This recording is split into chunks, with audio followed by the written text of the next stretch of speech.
Guys, ചില ആളുകൾക്ക് എങ്ങനെ ഓല കിട്ടിയാലും എങ്ങനെ സമൂസന്റെ ഓല ചുറ്റാൻ അറിയില്ല അല്ലെ. എങ്ങനെ ചുറ്റ കുറെ ആൾക്കാർക്ക് അറിയണ്ടല്ല.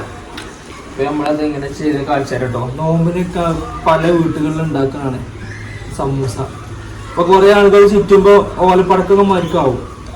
അപ്പൊ ചെയ്യേണ്ടത് ഇതാ, ഈ സാധനല്ലേ ഇങ്ങനെ കറക്റ്റ് ഇങ്ങനെ പിടിക്കുക. ഇതുണ്ടോ, ഇവിടെ ഇതിന് തുല്യാക്കി ഇങ്ങനെ പിടിച്ചിട്ട് അതേമാതിരി ഇങ്ങോട്ട് ഇങ്ങനെ മടക്കുക. കണ്ടോ? അപ്പൊ ഈ ഒരു ലെവലിൽ കിട്ടും ഈ കോണക്കാണ് പിന്നെ നമ്മൾ എന്ത് ചെയ്യേണ്ടത്, നമ്മളെ ഫില്ലിങ് ചേർത്ത് കൊടുക്കേണ്ടത്. മസാലകൾ എന്താ ഉണ്ടാക്കിക്കണം അതൊക്കെ അധികം ചേർത്ത് കൊടുക്കാം. വല്ലാതെ ടൈറ്റ് ആക്കാം. ഞാനൊരു മീഡിയം ടൈറ്റ് ആക്കിയിട്ടുള്ളൂ മസാല. അത് ഇങ്ങനെ പിടിക്കുക. ഇങ്ങനെ പിടിച്ചിട്ട് ഇതാ കറക്റ്റ് ഇതിൻ്റെ ഉള്ളിലേക്ക് വേണമെങ്കിൽ കയറ്റാം. ഞാൻ അങ്ങനെ ബുദ്ധിമുട്ടുണ്ടെങ്കിൽ നേരെ ഇങ്ങനെ പിടിച്ചിട്ട് നമ്മളെ മൈദപ്പൊടി ഉണ്ടല്ലോ തേച്ച് കൊടുക്കണു.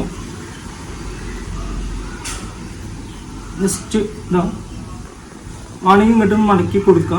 അതല്ലെങ്കിൽ കട്ട് ചെയ്ത് ഒഴിവാക്കിയാൽ മതി കേട്ടോ. അപ്പോൾ കണ്ടോ, നല്ല ത്രികോണത്തിലുള്ള സമൂസ കിട്ടും. ഒന്നുകൂടി കാണിച്ചു തരാം, ഒറ്റ ടോടി കേട്ടോ. പിന്നെ കാണിച്ചു തരൂലേ. ഇങ്ങനെ പിടിക്കുക കറക്റ്റ്. ഇതാ ഈ പിടുത്തം കണ്ടോ, ഇതാണ് ഇതിന്റെ ഹൈലൈറ്റ്. ഇത് കറക്റ്റ് ഇങ്ങനെ പിടിക്കുന്നു, അത് നേരെ ഇങ്ങനെ തിരിച്ചും മടക്കുന്നു. അപ്പൊ ഈ ഒരു സംഭവം കിട്ടും.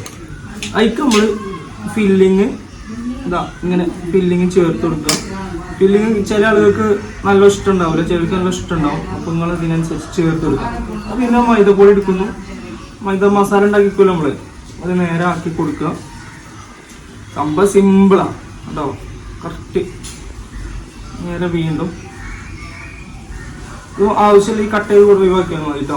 അപ്പൊ ഇതാ ഇങ്ങനെ വൃത്തിക്ക് ഓലപ്പടുത്തെല്ലാം അടിപൊളിയായിട്ട് ഇതാക്കണ്ടോ. ഈ ലെവലിൽ നമുക്ക് സമൂസ കിട്ടും. അപ്പോൾ നിങ്ങൾ തന്നെ ഉണ്ടാക്കിയാൽ മതി കേട്ടോ. ഞാൻ ട്രൈ ഉണ്ടാക്കിക്കണേ. അപ്പോൾ ശരി, താങ്ക് യു.